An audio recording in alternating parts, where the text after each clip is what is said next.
Hi everybody, Zach here, and welcome to the 16th lesson of this RTS tutorial series. In this episode, we will work on getting our resource spawner to spawn in resources at game time. We'll explore 4 different sort of options we have with that. In the video after this, we're going to clean up a little bit of the things we have done in this and earlier sections, because this is really the first video we have tying this section to an earlier section. I figured this would be a good time to kind of pause as well, or at least the next video would be a good time to pause as well and address some issues that might have come up for some people. So that said, fire up your editor, and I will see you on the other side.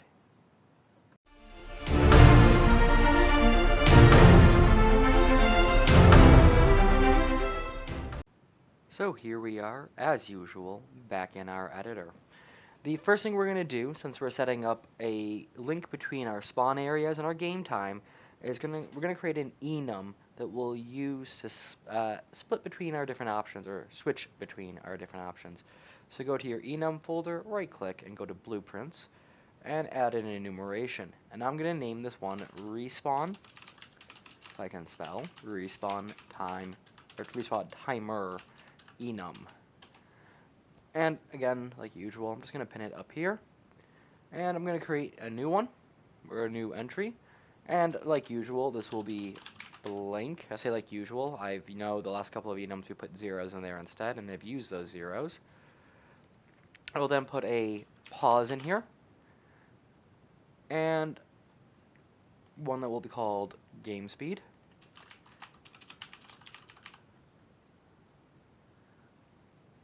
One that will be called custom. And a final one that will be game speed multiplied by custom. And I'm just going to put a couple of quick notes in here. So do not use this first one.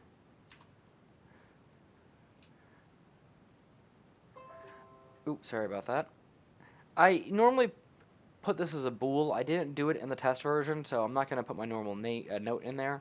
This will be simple game speed, and this will be user inputs value, and this will be game speed multiplied by user value.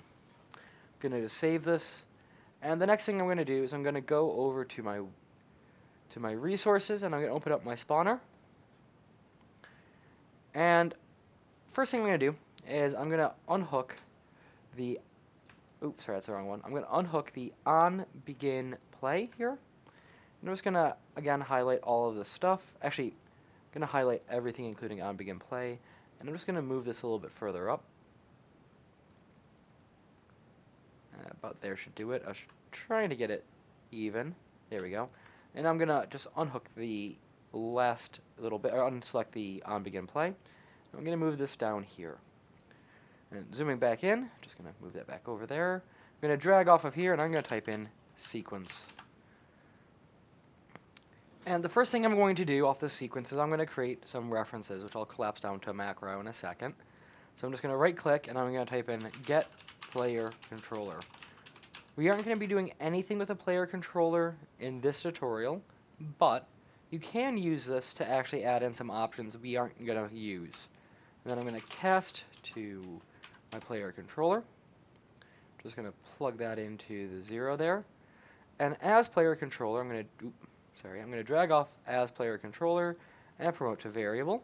And this will be my player controller, if I can spell controller right, controller ref. Next, I'm going to grab my game state, which we actually will use in this one. And we will return to the player controller in later tutorials. We'll be using that as well. But primarily right now, it's going to be doing nothing. As I said, you can use it for other options we aren't going to consider in this. So go ahead and explore that reference and see what you can add in. So I'm going to cast to my RTS game state. I'm going to plug that into there. And then just make that a little bit even. And then off of my as game state, I'm going to again promote to variable. And this will be my game state ref. Alright, I'm going to highlight everything after the sequence there. And I'm going to right click and collapse down to macro. And this will be my reference casts macro, as usual. I know I usually make this by hand and put all the execute nodes in. I'm just going to go in, make sure everything is lined up correctly. Technically that should be an output there. And I'm going to compile and save this. I'm going to close it out now. And the next thing I'm going to do is I'm going to add in one more pin while I'm thinking about this. I'm just going to highlight this entire line here. And I'm going to just drag it there and plug it into that branch. We will add something to this one. We're going to do so in a second, however. Before I do that, I'm going to right click down here and type in custom. I'm going to add a custom event. Oops, sorry about that. The custom event I'm going to add in, if you remember from a similar setup we've had in our day-night cycle, is get game speed. And I'm just going to add one input to this, if it will let me. There we go. And this will be game speed, and it will be of type float. Off of my game speed, I'm just going to drag and promote to variable, and I'm going to name this one game speed. Before I go any further, I'm just going to spend a moment and reorganize this. So my references will go into the references folder.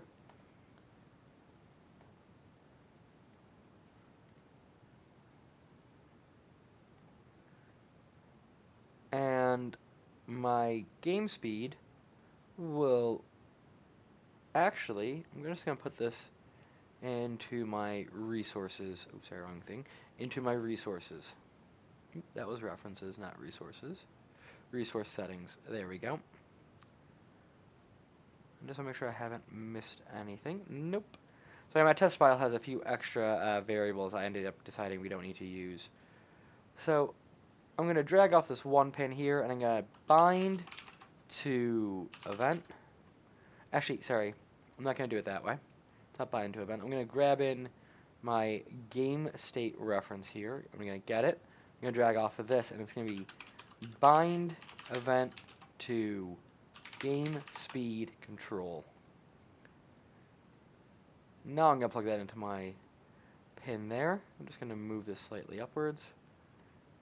Get that in a little bit closer. Add a reroute in just so it's a little bit neater looking. Not the neatest thing in the world, I realize.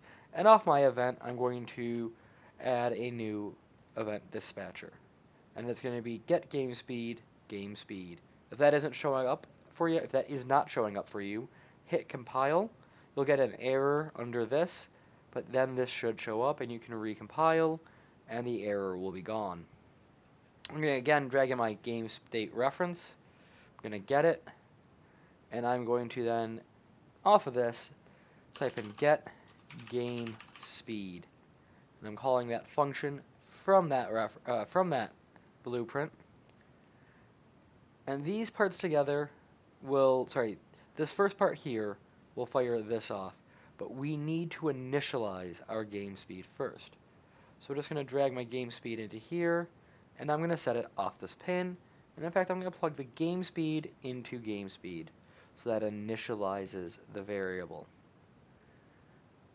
I am now going to create a new variable that will plug in over here, which will set up our respawn timer. So I'm going to go to my functions. So I said variable, I meant functions. And this will be set respawn timer. And I need one more reference, which I'll call time settings. And I don't need to cast this one, I just need to create it.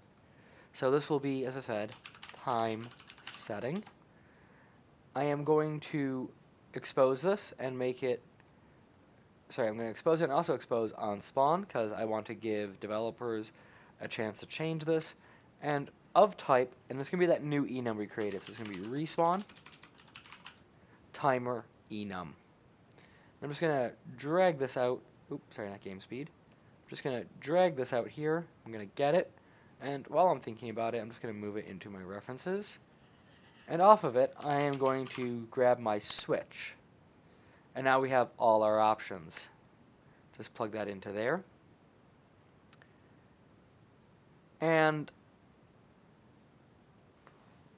give me 1 second. Sorry about that.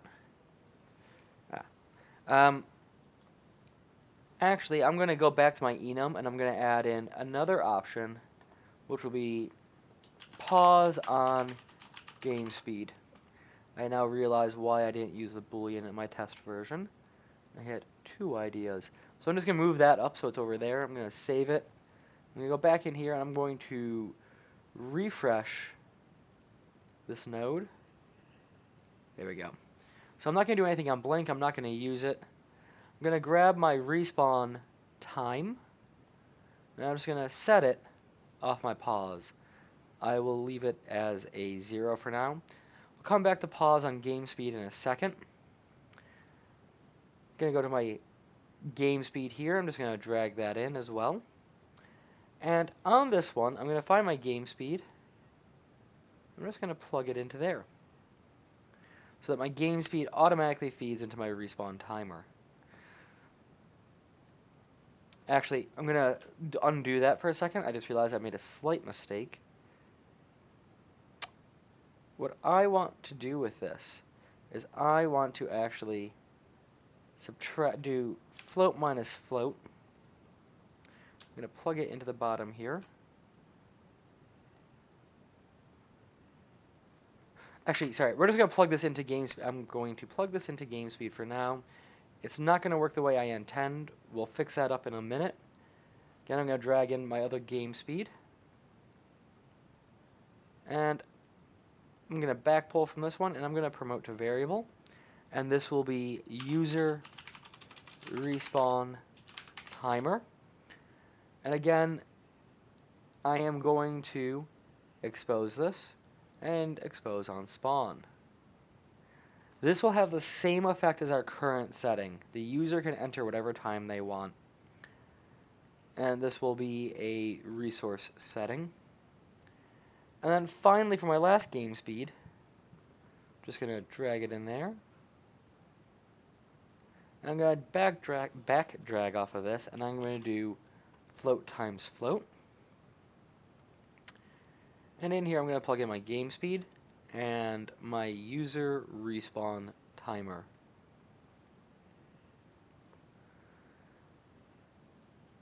I am going to then add in my return node, so I'm just going to put an output in to make it show up on my map, or on my blueprint here. And I'm going to type in respawn time.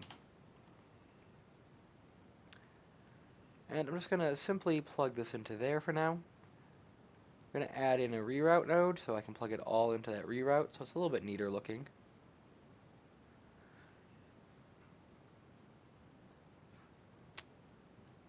And finally, I'm going to drag in my game speed not my game speed, my respawn time one more time, and plug it into here. So what happens right now is the user has the option, the developer has the option between pausing the respawn, so nothing happens, setting it equal to game speed, which is a bit inverse of what we want. The faster the game is, Actually, no, that is what we want. I'm overthinking it. This is exactly right. I don't know why I thought there was a mistake with this. The user respawn timer is pretty much what we currently have. The user can enter whatever time they want, but it's going to respawn if the game clock isn't paused. And then also we have this final one, which uses the respawn timer and game speed. I am also realizing why I think I've skipped this one and why I didn't include it in the final version. So I'm not going to do anything with this right now. We might go back and delete it. We might add something in. But for now, I'm going to save, or compile and save. Now let's go back to our event graph. I'm just going to grab that function, drag it out here, and I'm going to plug in my set game speed to my respawn timer. So now that I've done that, and we don't need to put a reference into self here. We can if you want. I did in my test file for some reason, and to be frank, I really can't work out why I've done that. So I said we're going to have an event tick in here, and what we're actually going to have for our event tick is, so if you just move that up and then right click event tick, so we're actually going to check to make sure that our respawn timer hasn't changed. So I'm just going to drag into here and reset it. So it will initialize during game start. It will go off during this, or it will update through this. It will initialize game time. It will spawn in all our stuff. It will start our respawn events, and it will keep respawning down here. That actually sets us up pretty much. The only thing that isn't right in this, and the reason why we might change some of this, is still if the game clock is paused and you're on respawn timer, it's still going to spawn things in, even when the game is paused. So, to address that, I'm going to go back into my reference cast real quick. I'm going to unhook this node, drag this out just a tiny bit, and actually no, I'm not. Sorry about that. I'm going to plug that back in. I don't know why I thought I was going to cast another reference. My apologies. We don't need this anymore. What I'm going to do is I'm going to go down here, and I'm just going to unhook this part for a second. And I'm going to move these pins just a little bit down here. I'm going to grab my player controller reference. I know I said we wouldn't use it in this episode, but apparently we are. And I'm going to look for one of my HUDs, and I want my GameTime HUD reference. Oops, sorry, I don't want to set it, I want to get it. So HUD and get GameTime. And off of this, I want to get pause. So get paused.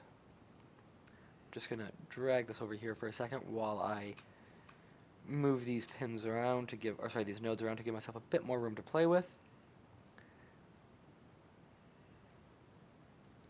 And I'm going to just type in branch, put a new branch in, and is paused. If it is false, I want this to then go off.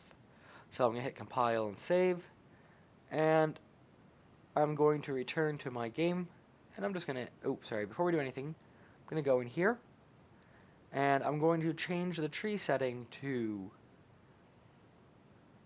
my game speed multiplied by custom. So I am looking for user respawn timer.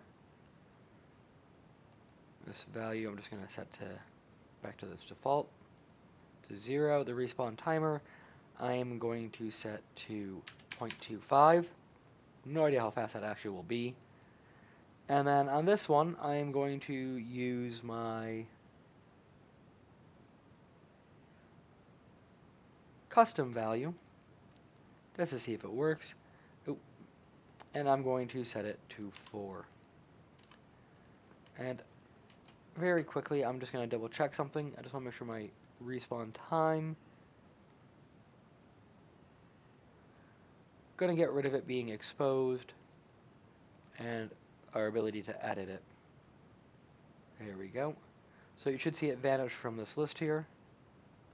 That shouldn't be -4, that should be just 4. There we go. Going to save that, and I'm going to hit play. So every 4 seconds, new rocks should show up, assuming that this has been put in correctly.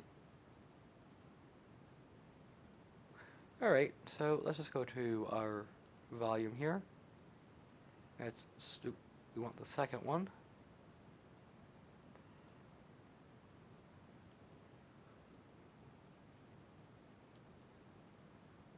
And I'm just making sure that everything is coming out correctly.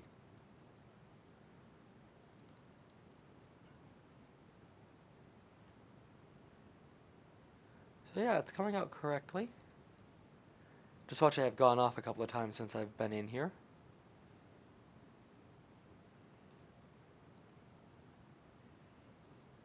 Huh.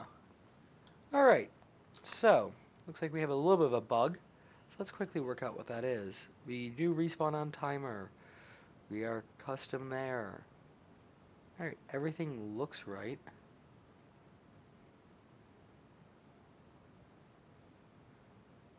So, I'm just going to play one more time. I'm just going to speed the game clock up, because hopefully then trees will show up faster.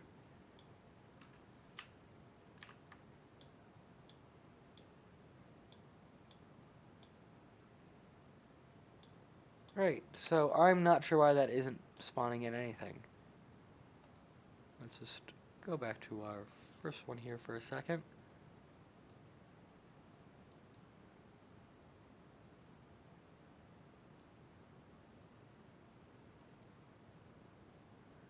Well, that might explain why our trees aren't spawning in anything. How strange.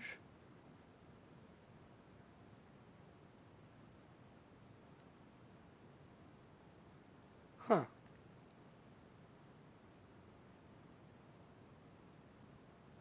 Oh, well, that might explain some issues. So, I've dragged in game speed here. Oh, actually, undo that. Right click and replace variable with respawn time. Replace variable with respawn time. Compile, save, and if we hit play, that should resolve the issue. There we go. More rocks have spawned in. And our trees might take a little bit longer to spawn in. Just going to speed this up a tiny bit. You can see the shadows moving as the sun moves. Alright, so we're still getting more rocks in, but not more trees. Let's just double check what our value on our tree is. Oh, sorry, we were on our tree. So 0.25 times 37.5 gives us 9 seconds. Every 9 seconds, a new tree should spawn. Oh, there, more trees are spawning in. We've just been away too long. So let's just go back to see our trees.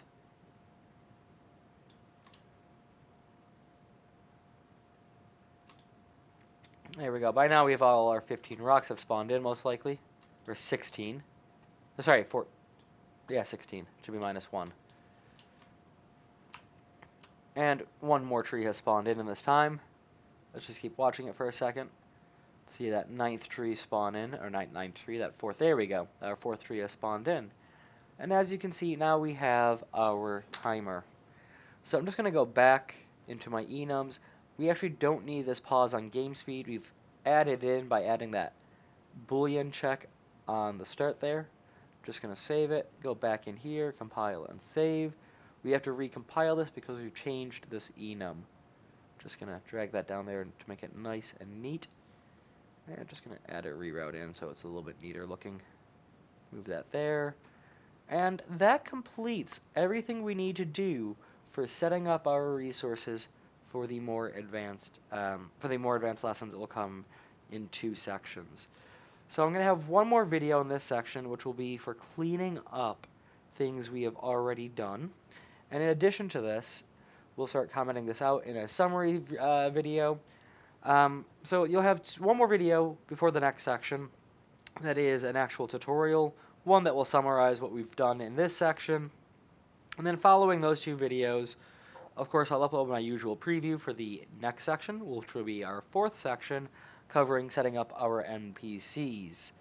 In addition to this, and after that section, then we'll combine our NPCs and our resources so they can harvest them, they can get jobs and do other things. I don't think construction is the one I've planned after NPCs, but my schedule on YouTube will corroborate my story, or say that I'm wrong. That said, if you like this tutorial, please leave a like so that I know you appreciate the material I am bringing you, and so that this channel can grow and this material can get out there to other people. As always, comments are very, very appreciated. In fact, that next video I'm going to do that's about cleaning up some of the stuff in these tutorials are based on comments left here on YouTube and on Twitter. And finally, make sure to hit that subscribe and notify icon so you know when the next tutorial is out. And as always, I hope to see you in the next tutorial, and I hope that you have a wonderful day.